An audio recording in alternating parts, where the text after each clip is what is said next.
Assalamualaikum warahmatullahi wabarakatuh.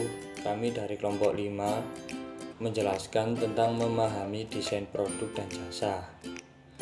Yang pertama, kami akan memperkenalkan kelompok kami. Yang pertama Ahmad Naufal Mikdad, yang kedua Muhammad Rizalul Muklis, yang ketiga Ritma Feni Dwi Septanti, yang keempat Rahmita Dwi Novianti.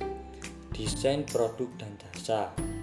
Desain produk adalah proses penciptaan produk baru yang akan dijual perusahaan untuk pelanggannya. Salah satu strategi produk adalah membangun kemampuan tertentu dalam kustomisasi keluarga produk atau jasa yang sudah ada. Tujuan dari suatu keputusan produk adalah untuk mengembangkan dan menerapkan sebuah strategi produk yang dapat memenuhi permintaan pasar dan keunggulan bersaing. Desain jasa merupakan tantangan karena umumnya mempunyai karakteristik yang unik. Satu alasan kenapa produktivitas dalam jasa begitu rendah adalah karena baik desain dan pengantaran produk jasa memasukkan adanya interaksi pelanggan. Pelanggan dapat berpartisipasi dalam desain jasa. Sebagian besar biaya dan kualitas sebuah jasa ditetapkan pada tahap desain, dan sejumlah teknik dapat mengurangi biaya dan meningkatkan produk. Perkenalkan, nama saya Ritma Feni Dwi Septanti. Saya akan menjelaskan tentang desain ulang produk. Desain ulang produk dilakukan untuk memenuhi persaingan pasar. Ada beberapa faktor yang mempengaruhi desain ulang produk. Faktor ekonomi, misalnya permintaan yang rendah, tuntutan terhadap garansi, kebutuhan untuk mengurangi biaya. Yang selanjutnya ada faktor politik, misalnya perubahan pemerintah, masalah keselamatan, peraturan baru. Yang selanjutnya ada faktor sosial, orang yang lahir setelah Perang Dunia II dan pergeseran penduduk.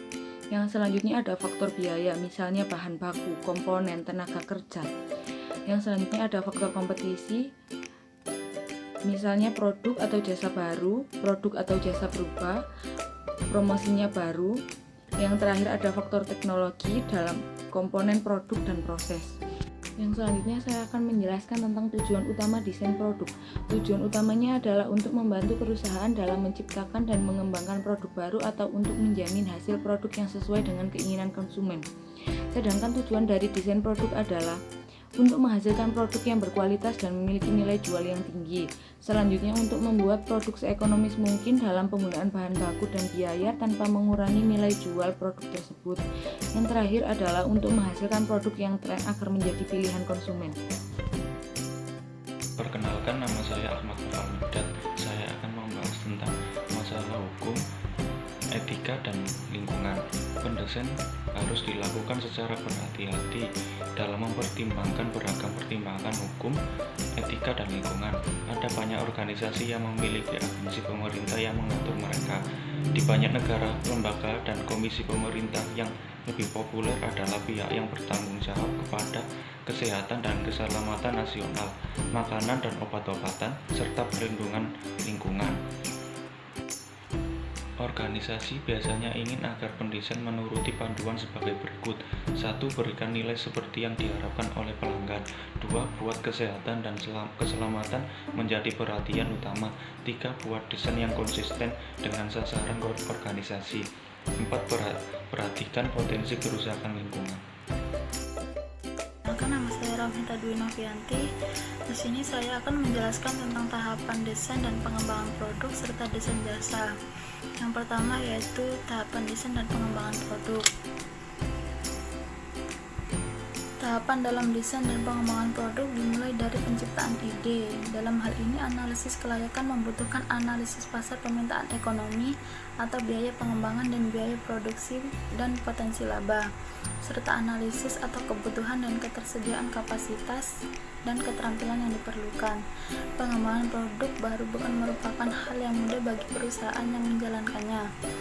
Proses pengembangan produk untuk setiap perusahaan juga berbeda, tergantung produk serta tingkat kompleksitasnya. dan umumnya kegiatan-kegiatan ini lebih membutuhkan daya analisis intelektual dan manajemen organisasi. Menurut Shinamura tahun 2000, terdapat 8 tahap yang harus dilalui dalam pengembangan produk baru, yaitu yang pertama, analisis kebutuhan pelanggan.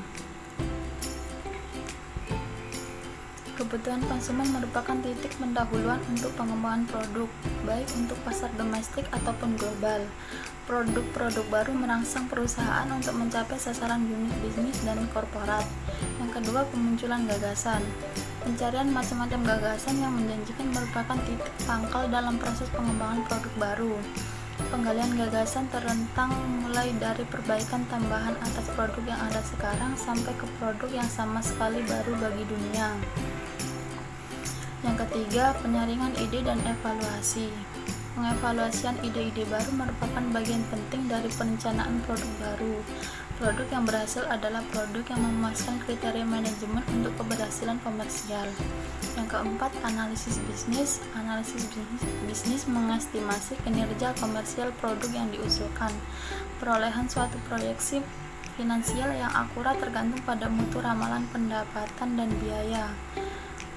Analisis bisnis normalnya dipecahkan pada beberapa tahap dan proses perencanaan produk baru. Yang kelima, pengembangan strategi pemasaran. Tujuan pengembangan strategi pemasaran adalah penyempurnaan rencana lebih lanjut pada tahap-tahap berikutnya, yaitu bagaimana strategi pemasaran untuk mengenalkan produk baru ke pasar. Dalam tahap ini, perusahaan merupakan pengembangan rencana strategi, di mana strategi pemasaran lebih dulu mengalami penyaringan. Yang keenam, pengembangan produk. Setelah berhasil merampungkan tahap analisis bisnis, perencanaan produk bergerak menuju tahap pengembangan dan pengujian. Pengembangan dan pengujian berkenaan dengan pembuatan karakteristik fisik barang dan jasa baru yang dapat diterima bagi para pelanggan. Yang ketujuh, pengujian produk dan pasar. Pada tahap ini, pengujian produk merupakan kelanjutan dari tahapan pengembangan produk. Tahapan-tahapan pengujian produk diantaranya pengujian tentang konsep produk, pengujian desain produk, pengujian kesukaan konsumen terhadap produk, pengujian laboratorium terhadap produk, dan pengujian operasi pabrik dan tes penggunaan produk. Yang terakhir yaitu komersialisasi. Pada tahapan ini, semua fasilitas sudah disiapkan sedemikian rupa, baik fasilitas produksi maupun pemasarannya. Materi selanjutnya yaitu desain jasa. Jasa adalah sesuatu yang diproduksi dan dikonsumsi secara bersamaan. Jadi, jasa ada tidak pernah ada, hanya hasilnya dapat dilihat setelah terjadi atau sebagai kenyataan. Banyak pembahasan yang memusatkan perhatian pada yang disebut dengan produk nyata, yaitu barang. Di sisi lain, terdapat produk yang tidak nyata, yaitu jasa. Kunci dari desain produk jasa adalah mendefinisikan secara tepat barang-barang yang terikat dalam jasa. Dalam merancang jasa, manajemen harus secara seksama membaca harapan-harapan pelanggan. Dalam merancang proses industri jasa, membutuhkan kerangka kerja yang terdiri dari 4, yaitu pelanggan, manusia, strategi, dan sistem.